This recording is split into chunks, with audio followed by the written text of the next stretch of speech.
Today we're reviewing the T-fal Bread Bread Maker. When I got this in the mail, I first realized it is extremely easy to use. All I have to do is pick a setting from up top, which this is actually on the lid, so I never have to find a pamphlet or the instruction book or anything to tell me the settings. I just match up the setting, pick the weight and how dark I want the bread, and hit start. So the bread machine, this is the actual machine.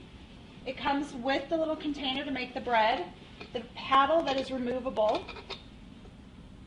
just pops right in there, and then a hook to remove the paddle once the bread's done. It also comes with this great recipe book. Lots of wonderful recipes in here. Today I'm being a little bit lazy though, and I'm not going to make bread from scratch. I'm going to do it from a quick bread mix. So you can use this either with a made from scratch recipe, or you can do it from a bread mix, whichever is easiest for you. Like I said, short on time, I'll do a mix today. So first, let me turn on the machine. So I'm going to do a rapid whole wheat bread. So I'm going to pick menu 4, and then I want to pick my pounds. I'm going to do 1.5, and I want it about medium darkness, so that's perfect for me. One thing I really love about this bread maker is how easy it is to mix everything.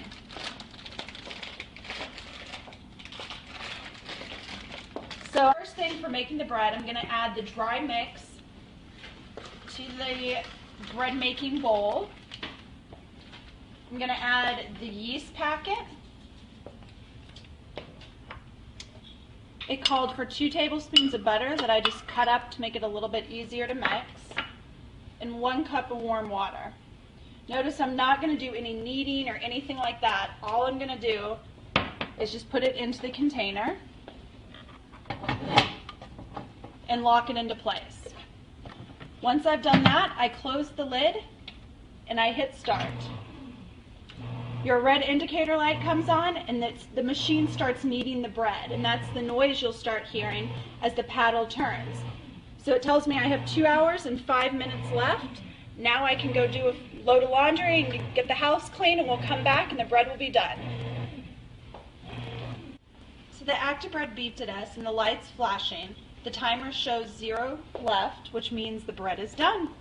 I didn't have to do anything, just came back. A nice brown crust on the bread. To remove it, I'm just going to pull out the handle, twist, and it comes right out. To remove your bread, the easiest thing to do is going to be flipping it over. You always want to handle the metal pan with gloves.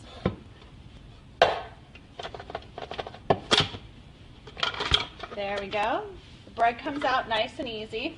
My paddle actually stayed inside the container. If it does end up in your bread, that's when you would use your little hook, and you can just pull it out, so that way you don't burn yourself. You never want to touch the metal piece with your bare hand.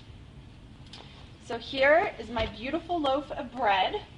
Remember, this was a whole wheat bread, so it's going to be a little darker in color to begin with, but it has a nice, beautiful crust. And I want to cut into it because I just can't wait. You can hear cutting through there. Nice crust on it. But my inside, beautiful, nice and soft and fluffy, and piping hot, ready for some sandwiches.